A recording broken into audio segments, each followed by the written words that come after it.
warahmatullahi wabarakatuh. Kembali lagi bersama saya Eko Kurniawan Prasetyo. Dalam video ini kita akan membahas tentang perkembangbiakan vegetatif pada hewan. Perlu teman-teman ketahui bahwa perkembangbiakan pada hewan itu terbagi menjadi dua jenis. Yang pertama adalah perkembangbiakan secara generatif atau secara kawin. Yang kedua adalah perkembangbiakan secara vegetatif atau tidak kawin. Nah, di video sebelumnya kita sudah membahas tentang bagaimana dan apa saja contoh perkembangbiakan secara generatif. Nah, bagi teman-teman yang belum lihat videonya, linknya ada di deskripsi di bawah. Silahkan nanti teman-teman lihat dulu ya. Dalam video ini kita akan fokus membahas tentang apa itu perkembangbiakan secara vegetatif beserta contoh-contoh perkembangbiakan vegetatif. Baik teman-teman, perkembangbiakan vegetatif adalah perkembangbiakan yang dilakukan tanpa melalui perkawinan. Nah, perkembangbiakan vegetatif ini dapat terjadi melalui tunas, parthenogenesis, dan juga fragmentasi. Jadi ada tiga jenis yang termasuk dalam perkembangbiakan secara vegetatif, yaitu yang pertama adalah tunas, contohnya adalah pada anemon laut. Yang kedua ada fragmentasi, ada cacing pipih, dan yang ketiga adalah parthenogenesis pada komodo. Kita bahas satu persatu. Nah, yang pertama adalah tunas. Nah, tunas ini terjadi pada anemon laut. Kalau teman-teman lihat gambar di samping, saya mau tanya ke teman-teman, kira-kira yang ada di samping Nemo ini termasuk tumbuhan atau hewan ya? Nah, di gambar tersebut ada gambar ikan Nemo beserta makhluk hidup yang menyerupai tumbuhan. Tapi teman-teman tahu nggak? Itu bukan tumbuhan, itu hewan loh. Iya, itu namanya anemon laut. Jadi antara ikan Nemo atau ikan badut dengan anemon laut itu saling berhubungan. Kira-kira apa namanya ya? Yang tahu silahkan nanti komen di bawah. Hubungan timbal balik apa yang terjadi antara ikan Nemo dengan anemon laut? Nah, anemon ini adalah salah satu hewan yang berkembang biak dengan tunas. Jadi anemon ini bukan tumbuhan, tapi dia itu hewan. Nah, selain anemon yang berkembang biak dengan tunas adalah hidra. Nah, teman-teman lihat di samping, ini adalah gambar hidra. Nah, di hidra ini ada seperti tangan-tangan kecil. Nah, tangan-tangan kecil ini nanti akan melepaskan diri dari tubuhnya, dari tubuh induknya, kemudian dia akan menjadi individu baru. Contohnya bagaimana, Pak? Kita akan saksikan video berikut ini. Check this video.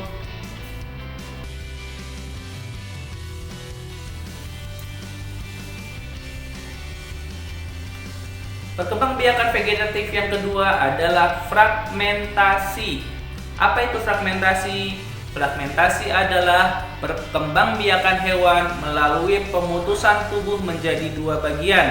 Contoh hewannya adalah cacing pipih. Kalau teman-teman lihat gambar di samping, ini ada gambar cacing pipih. Nah, bagaimana cara berkembang biaknya? Nah, ketika cacing pipih ini terbelah atau dibelah menjadi dua, maka cacing pipih itu akan menjadi dua spesies baru. Jadi yang tadinya hanya satu, ketika dipotong maka dia menjadi dua. Nah, ketika ada dua dipotong lagi menjadi empat dan seterusnya. Jadi fragmentasi ini adalah cara perkembangbiakan melalui pemutusan tubuhnya. Dari tubuh yang terputus itu, dari tubuh yang terbagi itu akan menjadi individu baru. Nah, kita akan lihat video bagaimana cara perkembangbiakan secara fragmentasi. Kita saksikan ya. Check this video.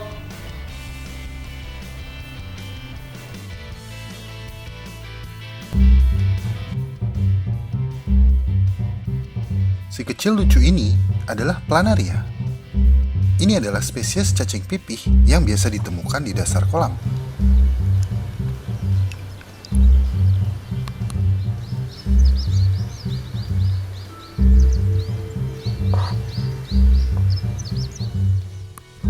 Tapi ia memiliki kekuatan super yang sangat istimewa, yang sangat ingin dimanfaatkan oleh para ilmuwan. Untuk menunjukkan kekuatan supernya, saya harus menampilkan klip yang lumayan sadis di sini.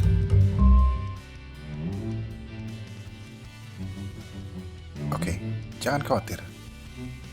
Gak apa-apa. Serius. Plip. Plip. Plip. Ini tidak akan menyakitkan mereka, apalagi membunuh mereka. Bagi kebanyakan hewan, ini adalah game over. Is dead. Maksud saya, ini hanyalah gumpalan daging, tanpa kepala dan tanpa ekor. Tapi coba kita lihat. Kita dapat melihat di bawah mikroskop bahwa dalam semalam, lukanya telah sembuh. Oke, mungkin kita juga bisa sembuh dari luka potong, meskipun lebih lambat. Tapi kemudian, hewan ini mulai beregenerasi, menumbuhkan jaringan baru. Bagian putih ini disebut blastema. Ini adalah keadaan mereka seminggu kemudian. Lihat bintik-bintik kecil itu. Bintik itu adalah mata baru yang tumbuh dari awal, tetapi masih terlihat seperti gumpalan. Di hari ke-12, mereka mulai terlihat normal, seperti planaria. Ia menumbuhkan kepala yang baru, serta ekor yang baru. Dan ia juga melakukan hal-hal yang biasa dilakukan, seperti ee. Itu karena salah satu organ pertama yang ditumbuhkan kembali adalah tabung yang disebut pharynx, yang merupakan saluran masuk dan keluarnya makanan. Sekarang mereka sudah bisa makan dengan cara menyedot. Mereka sedang makan hati sapi yang disediakan oleh para ilmuwan. Setelah 3 minggu, semua terlihat sangat normal. Dari seekor planaria, kita mendapatkan 4 ekor planaria. Hewan lain seperti axolotl dapat menumbuhkan jari kaki atau ekor. Tapi planaria adalah satu-satunya hewan yang dapat menumbuhkan kembali kepala mereka. Jadi kenapa kita tidak memiliki kemampuan itu? Semua itu bisa terjadi berkat sel-sel kuat yang dikenal sebagai stem cell atau sel punca. Mereka adalah titik-titik hijau di sini. Dan 1/5 dari tubuh planaria adalah sel punca. Mereka dapat berubah menjadi berbagai jenis sel dan dapat membuat bagian tubuh yang baru. Kita juga memiliki sel punca seperti ini ketika kita masih embrio. Tapi begitu kita tumbuh dewasa, kita kehilangan kemampuan ini. Dokter memang sudah bisa menumbuhkan kembali ujung jari. Tapi bagaimana jika kita dapat menumbuhkan jari utuh yang baru? Atau bahkan seluruh lengan? Para ilmuwan sedang mencoba mencari tahu bagaimana planaria melakukannya. Dan mungkin di suatu hari, cacing pipih yang sederhana ini dapat menjadi inspirasi untuk menyembuhkan luka-luka kita. Tapi bukan luka hati pastinya.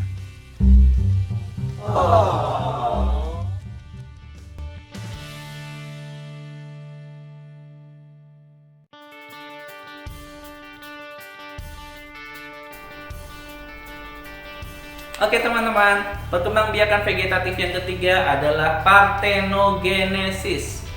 Nah, parthenogenesis adalah reproduksi aseksual di mana betina memproduksi sel telur yang berkembang tanpa melalui proses fertilisasi atau proses pembuahan.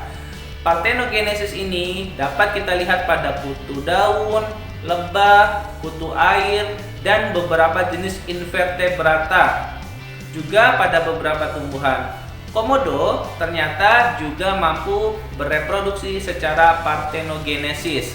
Kita lihat slide di samping ini. Ini adalah contoh parthenogenesis pada lebah,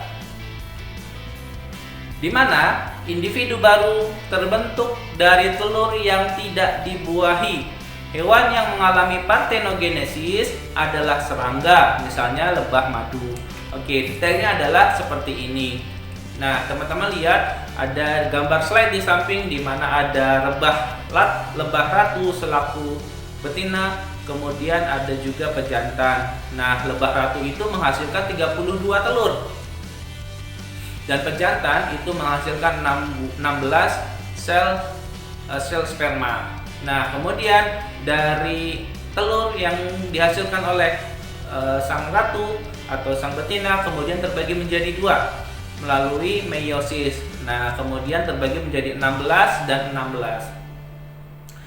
Nah, setelah terbagi 2, 16 yang pertama itu akan melakukan parthenogenesis. Jadi dia tidak dibuahi oleh sang jantan, tidak melakukan fertilisasi, sehingga dia akan menghasilkan lebah pekerja jantan atau lebah pekerja betina.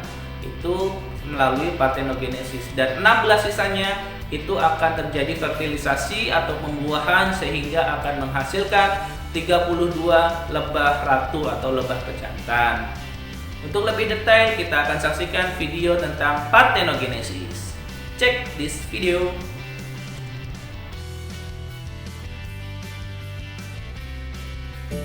Lebah serangga kecil yang kompleks. Pada usia sekitar 20 hingga 40 hari, lebah ratu bakal kawin dengan sekitar 10 hingga 20 lebah sekaligus. Oke, nggak sekaligus, tapi ganti-gantian. Sel sperma dari para lebah jantan itu bakal ditampung di organ khusus pada lebah ratu, dan akan digunakan untuk bertelur seumur hidupnya. Ada 2 jenis telur yang dihasilkan lebah ratu. Yang pertama, telur yang dibuahi lebah jantan akan menjadi lebah betina alias lebah pekerja. Yang kedua, telur yang tidak dibuahi akan menjadi lebah jantan. Dan lebah ratu dapat memilih telur mana yang akan ia telurkan. Lebah pekerja adalah lebah betina yang tidak memiliki kemampuan reproduksi sempurna seperti lebah ratu. Pada satu koloni, lebah pekerja merupakan populasi terbanyak, sekitar 98%. Pada usia 3 minggu pertamanya, lebah pekerja bertugas dalam sarang. Setelah usia lebih dari 3 minggu, lebah junior naik pangkat jadi lebah senior, yang tugas utamanya mencari nektar untuk diproduksi menjadi madu oleh lebah junior. Lebah ratu. Kalau di negara lebah, dia ini presidennya. Kerjanya tinggal nyuruh-nyuruh doang sama bertelur. Apa sih yang spesial dari lebah ratu ini dibanding lebah betina lainnya? Gak ada. Nah, terus gimana cara lebah betina bisa jadi lebah ratu? Beda dengan sistem politik negara kita yang milih pemimpin lewat pemilu, di negara lebah mereka punya cara spesial untuk milih pemimpinnya, yaitu dengan cara ngasal. Ya, ngasal. Oke, jadi gini. Ada 3 situasi yang bikin warga negara lebah ini ngerasa perlu punya ratu baru. Yang pertama, rakyat lebah ngerasa ratu yang sekarang sudah tua dan sakit-sakitan.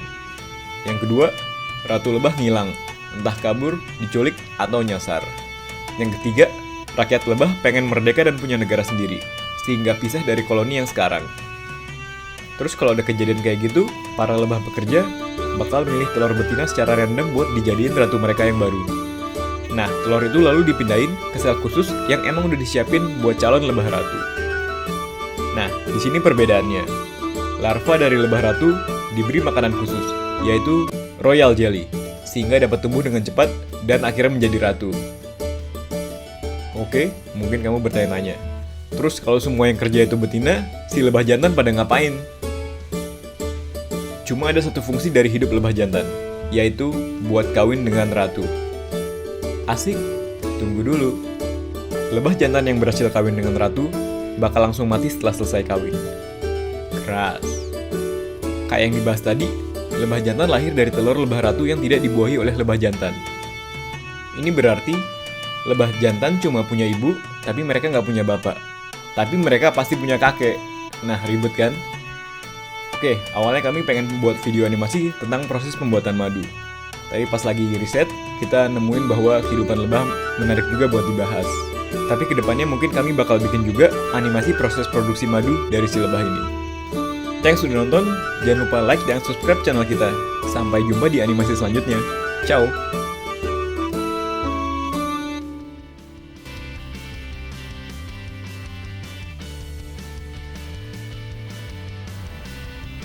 Terima kasih teman-teman sudah menonton video ini sampai habis. Jika teman-teman belum paham atau ada yang mau ditanyakan, silahkan komentar di bawah. Dan jangan lupa like dan subscribe-nya. Thank you, sampai ketemu di video selanjutnya. Dadah!